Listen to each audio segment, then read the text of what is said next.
Breaking news SC వర్గీకరణ అమలు దిశగా తెలంగాణ ప్రభుత్వం దూకుడు పెంచింది. ఇవాళ కేబినెట్ సబ్ కమిటీకి ఏకసభ్య కమిషన్ రిపోర్ట్ అందజేయనుంది. సచివాలయంలోని మంత్రి ఉత్తమ్ చాంబర్లో నివేదిక ఇవ్వనున్నారు. One man commission justice Shamim Akhtar రేపు కులగణనతో పాటు ఎస్సీ వర్గీకరణపై కేబినెట్లో చర్చించనున్నారు. ఆ తర్వాత అసెంబ్లీలో ఈ రెండు రిపోర్టులు ప్రవేశపెడతారు.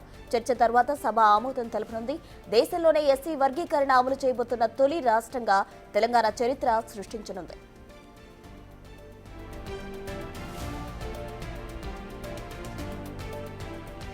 ఎస్సీ వర్గీకరణపై సుప్రీంకోర్టు తీర్పు ఇచ్చిన 2 గంటల్లోనే వర్గీకరణ అమలు చేస్తామని సీఎం రేవంత్ రెడ్డి ప్రకటించారు. ఇందుకోసం సెప్టెంబర్ 12న కేబినెట్ సబ్ కమిటీ ఏర్పాటు చేశారు. మంత్రులు ఉత్తమ్, దామోదర్ రాజనరసింహ, శ్రీధర్ బాబు, పొన్నం ప్రభాకర్, సీతక్క, ఎంపీ మల్లు రవితో సబ్ కమిటీ ఏర్పాటైంది. ఈ కమిటీ సిఫార్సు మేరకు హైకోర్టు మాజీ న్యాయమూర్తి షమీం అఖ్తర్ నేతృత్వంలో ఏకసభ్య కమిషన్ ఏర్పాటు చేసింది ప్రభుత్వం.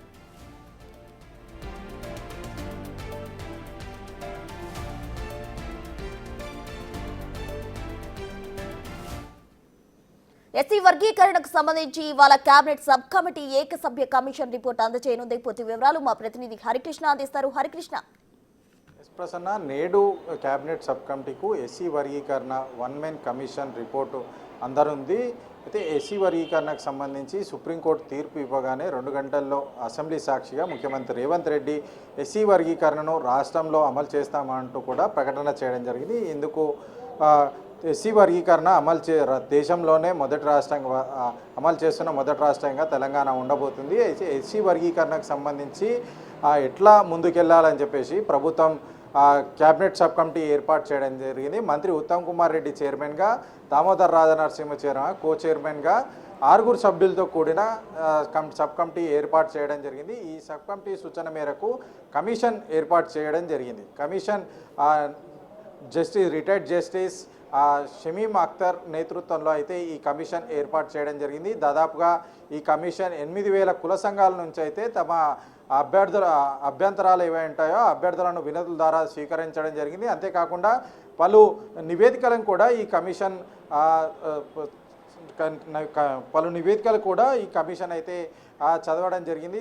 చదివి ఏ విధంగా ఉంది, తెలంగాణలో ఎస్సీల పరిస్థితి ఏ విధంగా ఉంది, ఏ వర్గాల్లో అంటే ఏ శాఖల నుంచి వారు ఎంతమంది ఉద్యోగులు ఉన్నారు, ఎక్కడ విద్యా సంస్థల్లో వాళ్ళ ప్రవేశాలు ఎంతవరకు ఉన్నాయి, లబ్ధిదారులు అంటే పథకాలకు సంబంధించి లబ్ధిదారులు ఎంతమంది ఉన్నారంటూ కూడా ఈ యొక్క కమిటీ అయితే నివేదికలు తెప్పించుకొని అయితే పరిశీలించడం జరిగింది. ఈ పరిశీలన అనంతరం క్యాబినెట్ సబ్ కమిటీకి నేడు ఎస్సీ కమిషన్ రిపోర్టు అందజేయనుంది. ఈ రిపోర్ట్ నిన్న ఏదైతే ప్రణాళికా సంఘం ప్రకటించిన రిపోర్టు ఆధారంగా కులాల గణనకు సంబంధించి ఆధారంగా ఎస్సీ సామాజిక వర్గానికి చెందిన వారు 17.43% మంది అయితే రాష్ట్రంలో ఎస్సీ సామాజిక వర్గానికి చెందిన వారు ఉన్నారు. అయితే ఎప్పటి నుంచో కూడా ఎస్సీ సామాజిక వర్గంలో కొన్ని కులాలు మాత్రమే యొక్క ఆధిపత్యం చెలాయిస్తున్నట్టు కూడా ప్రజలంతా కూడా వాపోతున్న పరిస్థితి అయితే అనేక పోరాటాలు చేశారు. ఎస్సీ వర్గీకరణ జరగాలి, ఎస్సీ వర్గీకరణ జరిగితే మా యొక్క భవిష్యత్తు మారుతుంది, జీవన ప్రమాణాలు మారుతాయని చెప్పేసి కూడా వారంతా కూడా పెద్ద ఎత్తున పోరాటం చేసిన పరిస్థితి అయితే ఉంది. అయితే సుప్రీంకోర్టు ఏదైతే తీర్పు ఇచ్చిందో తీర్పు ఇచ్చిన వెంటనే 2 గంటల్లోనే ముఖ్యమంత్రి రేవంత్ రెడ్డి అసెంబ్లీ సాక్షిగా ఈ యొక్క ఎస్సీ వర్గీకరణ అమలు చేస్తామని చెప్పేసి కూడా ప్రకటించడం జరిగింది. ప్రకటించిన అనంతరం అయితే కమిషన్ ఏర్పాటు చేయడం అయితే జరిగింది. అయితే ఈ యొక్క వర్గీకరణ అమలు జరగడం వల్ల ఉద్యోగ ఉపాధి అవకాశాలు మెరుగుపడతాయి. అందరికీ సమాన వారి ఒక జనాభా ప్రాతిపదికన వారికి అవకాశాలు అయితే వస్తాయి. అంతేకాకుండా విద్యారంగంలో కూడా చాలా వరకు కూడా కొన్ని కులాలకు మాత్రమే అంటే ఎస్సీ సామాజిక వర్గానికి చెందిన దాంట్లో కొన్ని కులాలకు మాత్రమే ఈ యొక్క రిజర్వేషన్ల ఫలాలు అందుతున్నాయంటూ కూడా మొదటి నుంచి కూడా పెద్ద ఎత్తున ఆరోపణలు ఉన్న నేపథ్యంలో ఈ వర్గీకరణ జరిగిన తర్వాత వారికి పెద్ద ఎత్తున విద్యా సంస్థల్లో కూడా ప్రవేశాలకు సంబంధించి అవకాశాలు అయితే ఎక్కువగా దొరుకుతాయి. దీనికి సంబంధించి ఉద్యోగ అవకాశాలు, ప్రభుత్వ ఉద్యోగ అవకాశాలు కూడా ఎక్కువగా లభించే అవకాశం ఉంది. వారి జనాభా ప్రాతిపదికన వారికి అయితే ఈ ఉద్యోగ విద్యారంగాల్లో ఎక్కువగా అవకాశాలు అయితే లభిస్తాయి. ఈ మేరకు అంటే ఏదైతే ఆ ఎస్సీ వర్గీకరణకు సంబంధించి ఎవరైతే పోరాటం చేశారో వారి దగ్గర నుంచి ఆ కులాల సంఘాల నుంచి కూడా కమిషన్ దాదాపుగా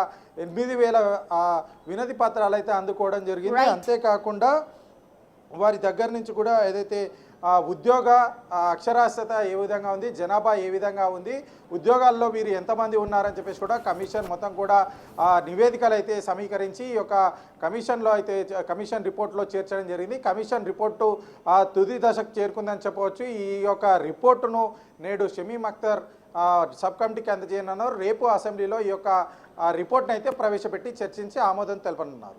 రైట్, థ్యాంక్ యూ హరికృష్ణ.